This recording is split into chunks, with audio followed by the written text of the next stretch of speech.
Good morning, everyone. Thank you for hopping on. Today, there are many things that we want to cover, so I'm going to start from top to bottom. First announcement, we implemented a ERP PDF upload function. So if you have any new files that you submit nowadays, there will be a button that you can click and upload PDFs. And using the OCR system, before where we had to rename the PDFs, now the system will catch the PDF and then rename these for us. There are a lot of glitches that's coming out right now, but instead of waiting for the final versions to come out, we decided to launch the beta version of this OCR function. So you can immediately upload the 200, 300 pages and see how the AI reorganizes the PDF on your behalf. So instead of downloading a bulk, renaming on your computer and re-upload, let's try to upload whatever documents that you have in the re-download, or rename the PDF and upload and see how the documents are being categorized. And if you catch any glitches, please send us a screenshot with the file name. Then IT team will get in and fix the glitch immediately. Ultimate goal this month and the next couple months will be trying to fix this and make it into an automation so you can release this link to the borrower so they can also do the same. And we don't want any delays to happen because of a file organization or renames, or following after a outdated pay stubs or mortgage statements. So it will be a little bit tough in the first couple weeks, but once things are getting into the back of the track, it'll become easier and easier. And second, now we are announcing a fully delegated channel. There is NQM funding taking care of all the non-QM procedures, and there's American Heritage Lending and Luxury Mortgage gave us the QM fully delegated channels. So loan pricing will be available later this week. Loan Sifter will be kept as is for broker and non-delegated channels, and Loan Next will be launched separately, operated separately for the delegated files. And Sydney, our former processor, will now promote herself as an underwriter. So she'll be able to do Q&As and answer any feedbacks. And the scenario desk that she used to run will be now taken care of by Sam. So if you have any XYZ, we're fixing the Google form that we have in the ERP system. So before we have a lunch, please reach out to Sam for any immediate responses and questions. And third, we have a company lunch this Friday at 12 p.m.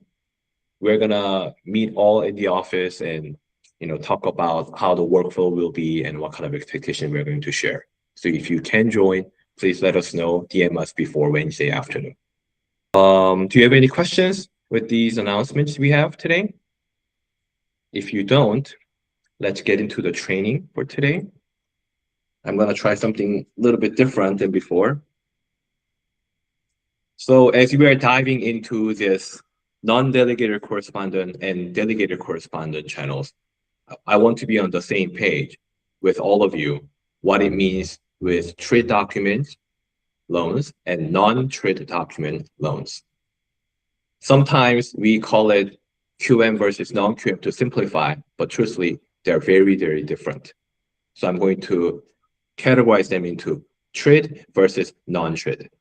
Today, I'm going to cover trade documents, the definitions of these, and what kind of a workflow that Giving Tree has. And if the time allows, we're gonna cover the non-trade as well. So first,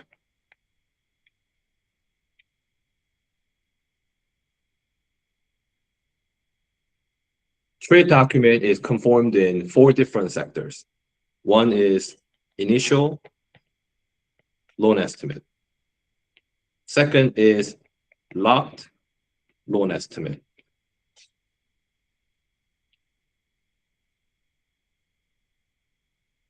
Third is initial closing disclosure. And 4 is final closing disclosures. Initial loan estimate, this has initial disclosures from state and the loan type regulations and guidelines. It depends on the loan type and state. Sometimes it is 27 to 30 pages. Sometimes when you have more than when you have 4 applicants, this may become a more than 100 pages document. On this stage, you only cover rate, term, and section A fees, which means section B through H can change. There is a tolerance percentage that you have to consider. So when we talk to the borrowers before they e-sign any documents, we have to emphasize this document, initial LE or initial disclosures, represent what kind of a rate, what kind of a term of the property, and what kind of a fee on section A this person will be receiving. And lastly, the company name and the loan officer. So this function determines whether this is a broker file, non-delegated file, or fully delegated file. And we can tell the borrower, yes, I'm the originator, no, someone else is the originator, or yes, I'm the table funder issuing the loan documents at the final stage, or no, I am a broker sending it to a third-party lender. It's a third-party originating transaction. This is determined on day 1. A lot of people misunderstand the giving tree because we operate 3 different channels and because we tell others that we are mortgage brokers. Sometimes we forget to say that we are lender when we non-del the transactions. So let's practice of differentiating how we position ourselves to our buyers and the agents. When it's non-del file, we're submitting it to non-delegated channels. We have to tell the borrowers and agents that we are the lender. And because we are opening up a fully delegated channel as well, now we can also add one more statement saying that we underwrite in-house. Second, locked loan estimate. Now we lock in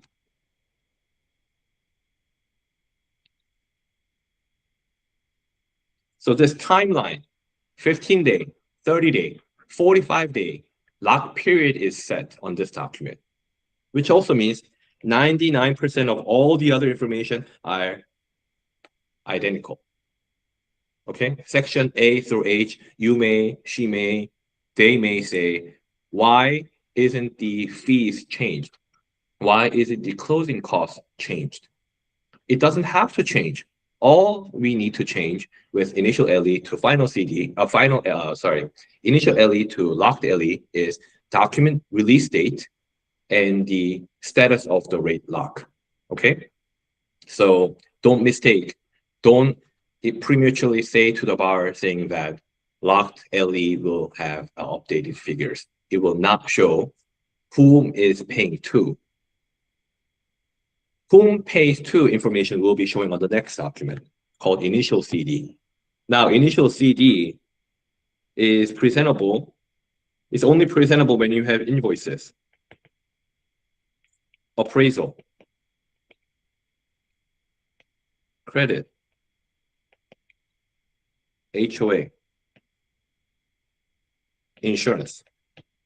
When we have a fixed annual cost or fixed invoices or value of the home, then we'll be able to issue initial CD. And this document starts the 3-day waiting period for the final CD to come out. So for example, when initial CD comes out and when borrower says, I don't like this loan amount, I don't like this fee, then we may increase the rate, we may change the loan term, or we may change the loan amount. We can do anything, but if these changes incur an APR change greater than 1/8, or if the loan term changes, we have to reset this 3-day waiting period. So which means this initial CD stage, we can now confidently say about 95% of the fees are accurate because we generate this document using the settlement statement from escrow company. Or we call it attorney CD. In the wet state, dry state, we call it differently. Whether it's closing statement, settlement statement, or escrow CD, it doesn't matter. As long as the fee worksheet are generated and pre-set with most recent date and breakdowns, that's what we based off of this initial CD. So another question may come up at this stage asking for fee differences.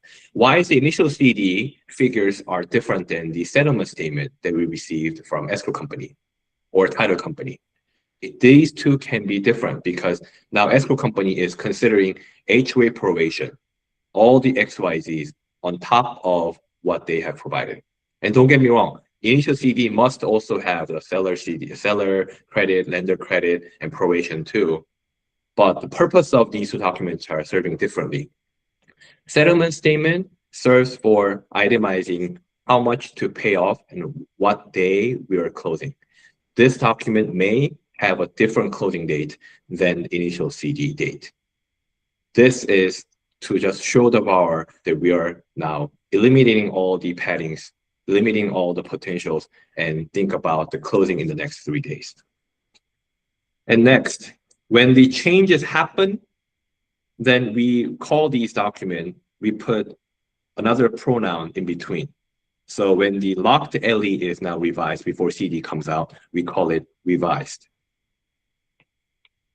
Revised locked LE with change of the circumstance statement or COC statement. We already have that in the ERP. So if you want to know more, you can go back to the ERP system and check it out. Same with the CD2. When the rate was locked at 6.5, but if the closing cost is short, then we may end up raising the rate to 6.75 to increase and provide $2,000 to $3,000 lender credit. Then we can issue the initial CD at 6.5% and initially, and then right after we issue the revised CD showing different rate, we start the 3-day counting by issuing the lender credit. But when the changes are not confirmed at this stage, we're going to have a lot of time at the final CD. Now, final CD is coming up with loan documents, with deed of trust and the note. When these numbers change, we have to fully redraw the documents, which delays another business day. Sometimes at this stage, you may question, what if I want to remove or add impound? Then if impound becomes an issue, then we have a step called partial redraw. Partial redraw changes CD, payment schedule, and the closing cost. Funding instructions. So let's focus about this topic. When I wanted to impound and I figured out the closing cost is significantly higher than my expected closing cost, then we can ask to remove the impound. That's from the borrower's perspective. As a loan officer perspective, if it's QM file, we don't care if it's impounded or not. Our fee or rate or rebate doesn't change. But when it's non-QM transactions, our rebate gets impacted because of this impound removal. Sometimes, if you ended up selling the par rate, you may not be able to provide this no impound option. Or when the rate that you are selling is greater than this high price mortgage, when the QM report shows you a warning sign that you must impound, you may not have an option to remove this. But let's assume that we removed it because of the COC. Then you have to immediately receive these 3 documents and send it to escrow or attorney office immediately before buyer signs it. When the buyer signs it, you may end up going back and forth and explain additional information. But look at this.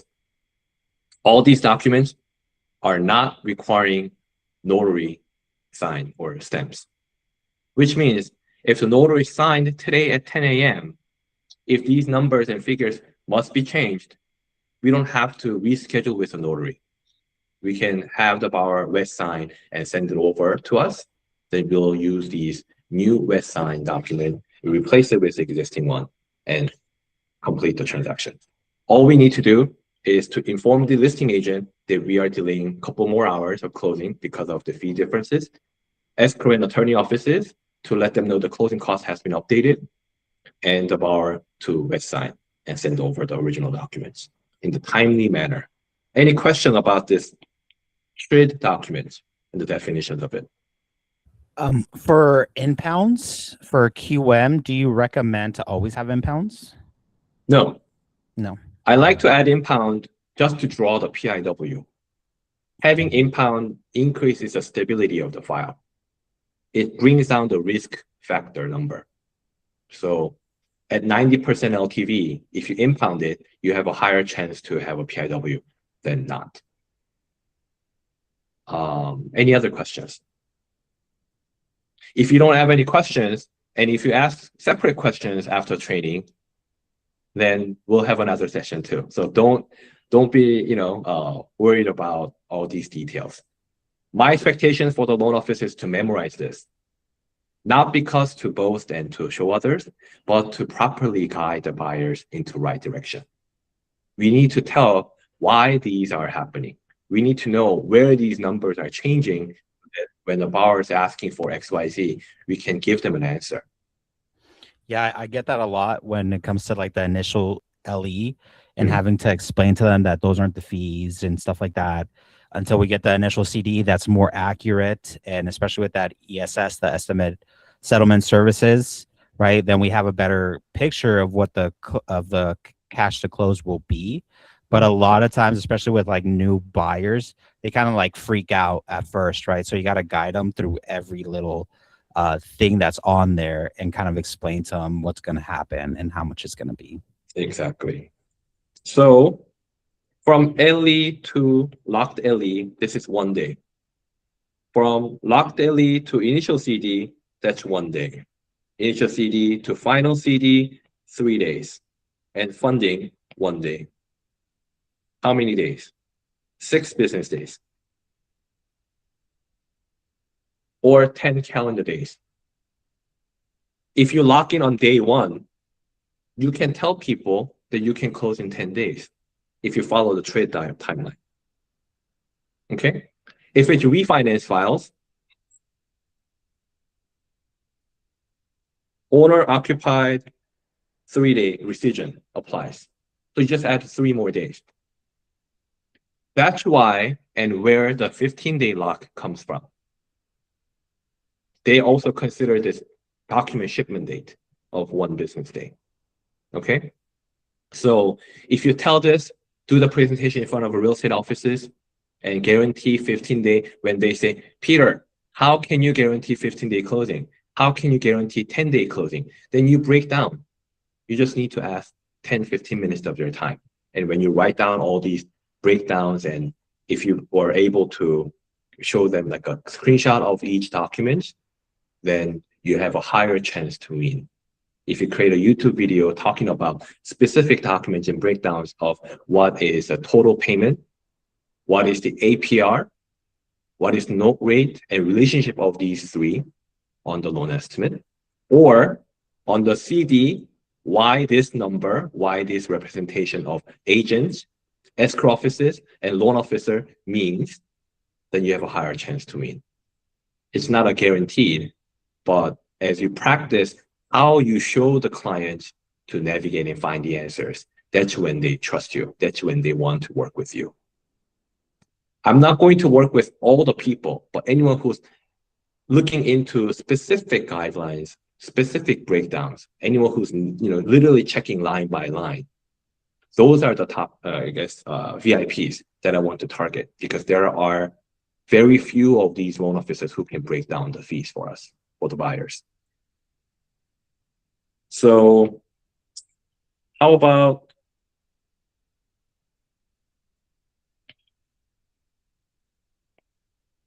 non-owner occupied, second home, purchase and refi? There's no rescission. if you sign loan doc this morning, you can fund this afternoon. We don't need any waiting periods because as long as we have a signed loan document, we call this a package. When we have the signed package, Vivian will immediately step in and fund your loan. Problems may come up when the buyers, for purchase transaction, when they didn't wire the remaining funds in timely manner, or for refinances when the closing cost is occurred because we couldn't roll it into the loan amount. We just need that wire confirmation from the borrower, right? So as a loan officer, what do you need to do if it's a purchase transaction? The first thing you need to do before the buyer signs the loan documents is to itemize what the closing cost can be, and then let them know to round up the amount and send over. If the closing cost is $117,019, roll it up to $118,000. Roll it up to every $1,000 so you don't have to go back and forth. It would be so unfortunate, very unfortunate, if you ask the buyer to wire additionally for $30 or $40 more. Don't get into this trap. Don't round it up to hundreds, round it up to thousands. It's better off that way. And second, if you record this breakdown video when the loan documents are out and send over to the buyer via text message before they meet the notary, then they're not going to be panicked. They're not going to give you a call in between 7 to 8 a.m. talking about same-day closing or special closing, whatever you want to call it. We don't ever have to put ourselves into their shoe. We already have enough time and luxurious options to go over the breakdowns for the buyers. And if the time allows, next couple of weeks, we're going to talk about what we need to point out on the part of the loan document. We're going to specify how we're going to navigate these, home ownership journey. Any other questions? Okay, great. Then I'm going to leave all as is and then talk about underwriting timeline.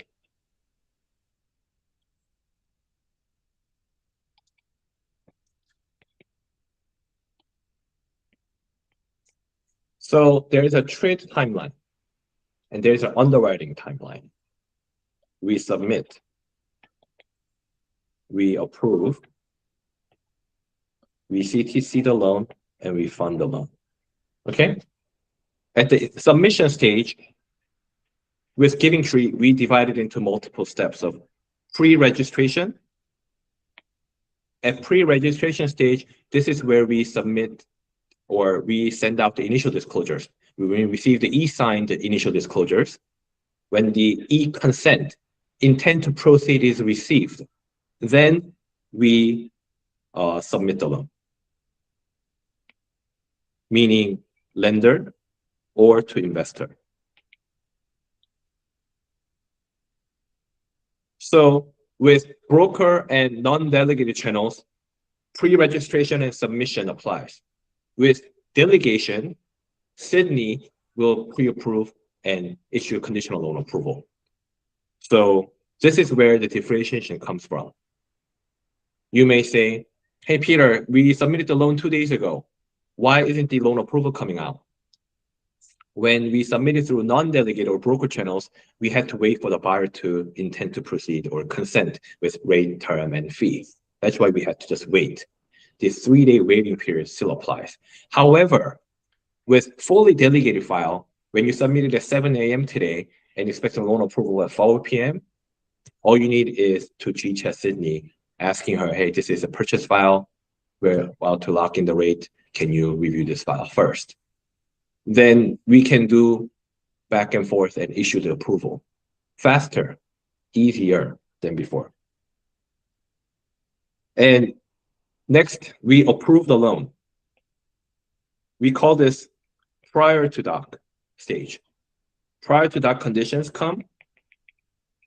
So when we approve the loan, we never say to the client and agents that we fully approve the loan, because we fall into a trap of telling people to wow them, to show them that we fully approve the loan, fully underwritten file, right? Receiving fully underwritten approval doesn't mean that it is a full approval or final approval. This is a conditional approval with all of these conditions prior to that conditions. So let's practice to use this conditional loan approval as a pronoun when we approve the loan. And this process with broker and non-del, there is an underwriting turnaround time of 48 hours to 72 hours. But with Sydney, we're going to communicate intact as long as all the conditions are coming in and QM and LP runs, then we'll be able to issue a conditional loan approval. Who cares if it has 30, 40 conditions? If the intentional approach is to show the listing agent that we are performing, we issue this document. That's why a lot of direct lender loan officers win the business, not because of a rate or fee, but because of a service. We provide the speed over what we currently have right now. And conditions now go back and forth. Loan officers going to get involved and talk to the borrowers to receive STIPs, mortgage statements, page stubs, or explaining about the large deposit sources or credit pull inquiries, or letter of explanation talking about the address variation. Many different things come into play, but we need to remember that we ask the same set of questions anytime, all day long. So if you submit a clean document at this stage, we're going to have a clean approval in this stage. So if you submit an incomplete file with a month and a half, 2 months old pay stubs, don't expect to receive clean approval. That also shows I'm going to give you a hard time. I'm being selfish. I'm telling you how difficult it is, and I want you to understand where I'm coming from. Giving tree doesn't work in that way. If you understand the workflow, and if you follow through the instructions, and you're going to receive a guaranteed results. It could be an underwriting approval. It could be the documents, trade documents, issuing loan documents, and funding in a timely manner. And let's assume all the conditions are met. Then clear to close comes. But again, we don't call CTC a final loan approval. If it's a purchase or refinance that has an additional closing cost, we need to make sure these closing costs are coming from the valid and verified source. If you submitted a 2-month bank statement from your personal and end up using the funds from business accounts, we have to go back. We have to reverse, and then go back to this approval stage again. We have to cancel the CTC and go back. But why do we do that, right? So this is why experienced loan officer and inexperienced one comes from. At the CTC stage, when the funds are verified, income is verified. I want to talk about the income. We verbally verify. We writtenly verify. This one has a 30-day. This one has a 10-day. So if you accidentally submitted a written VOE last month on April 27th, you better fund this file today. If you passed accidentally to later this month, we have to unfortunately order written VOE again, if this was used to qualify the loan. If you prematurely verbally verify the employment and accidentally pass this 10-day counting, I'm sorry, right before funding, we will initiate another verification of employment. And what if this person lost a job on the verbal verification of employment, which occasionally happens throughout pandemic? I'm sorry, file will be canceled. Even though we CTC'd it, even though we've locked in the rate, that doesn't matter. Okay? So I want to put a lot of emphasis on this income part. And we fund. Okay? So submission stage relates to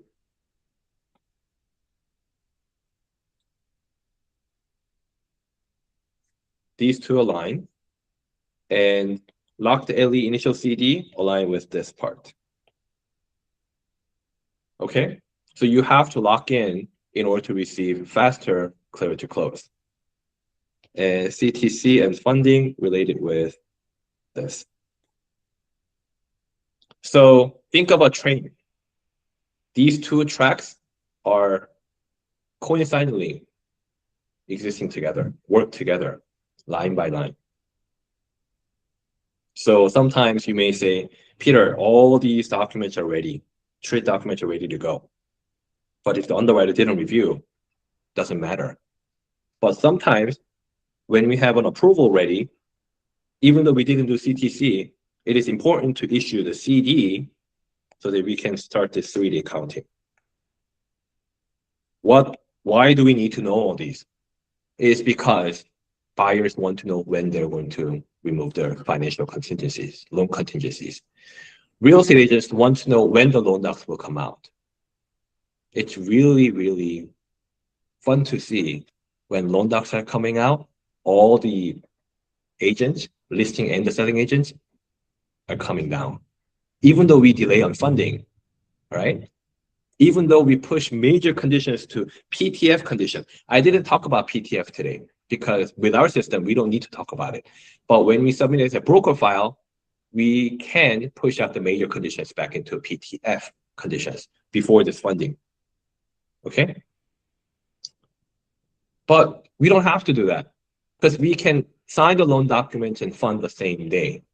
We're not going to play this game of, hey, wait for me for the next 48 hours, 72 hours because of XYZ. That doesn't apply with our systems today. Okay? Any questions with trade documents timeline and the underwriting document timeline? Yes. When it comes to contingencies, I always tell them to remove it when we get CTC. Is that kind of like what you do as well? Can you specify your question once again? For the loan contingencies, right? Okay. Because the buyers and sellers are always kind of the agents are always kind of nagging you. When can we remove contingencies? When can we remove contingencies? I always tell them as soon as we get CTC. Is that something that you would recommend? No. No? Okay. I usually tell them to do it on this stage when the file is conditionally approved. Okay. Now, on the conditional loan approval, we show what kind of a major conditions that we need to overcome. If the income is an issue, and we both know that written VOE is not going to hash out this income-related conditions, we cannot move forward. Okay. If this person is receiving EDD, knowing this and telling the processor and the listing agent that let's wait until the borrower goes back to the work again, it's premature statement.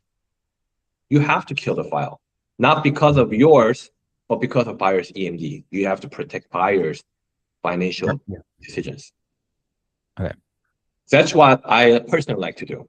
But when the financial contingency is removed and buyer is not performing enough, fast enough to not give you the time, documents in timely manner, and when the lock is going to expire, it's not on you, right? So I don't usually tell people what to do. I tell them, we have a conditional loan approval out. I don't see any major conditions, but the buyer has to submit 12 months of additional bank statements to omit this car payment. Hey, buyer, can you send it in by today or tomorrow? If so, let's remove it. Remove the contingency today or tomorrow.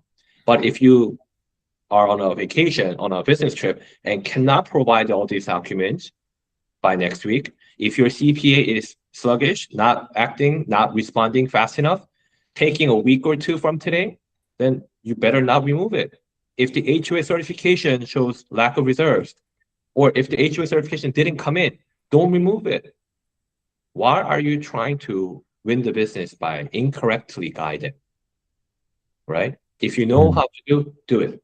But if you don't know how to do it, ask and find guidance with us or throughout the process. That's where the know-how comes. That's why last week I covered top 30% of our loan officers in the United States wins 80% of businesses. It's because we all know how the outcome is going to come out, just by looking at the conditional loan approval. But we gave you the access of running DU and LP on day one, so you don't have to wait. You can also guide the buyers to tell them, hey, remove the appraisal contingency because we have a PIW with 30% down. How do you know? Because you ran DU at day one, even before you lock in the rate, right? Didn't we do that? And don't we already do that on refinance files? Purchase loan also applies the same guidelines. We have a PIW coming up with larger down payment. Any larger down payment greater than 10.1% can receive PIW. How? I don't know. That's why we need to run and find out. Run DU and LP regularly. More you are comfortable with these two automatic underwriting systems, you have a better chance to write 10-day, 15-day, 20-day escrows. That's what I expect with all our team members. And for the next couple of weeks, we're gonna receive a lot of feedbacks, and I'm going to try to go in as deep as possible with specific topic. Okay. Any other questions? Okay, great. Thanks for hopping on, guys. I haven't reviewed what topics that we're going to cover for the next couple of weeks, but throughout the week, as soon as we have login credentials for the delegated channels and underwriting guidelines, we'll share as many as we can. And if the same set of questions come in, then we're going to take away our Tuesday calls to talk about in this Q&A sessions. Okay. Thank you, everyone. Have a great week. And for some of you who can come in on Friday, I'll see you on Friday. If not, I'll see you on Tuesday. Thank you. Thank you very much. Bye, Peter.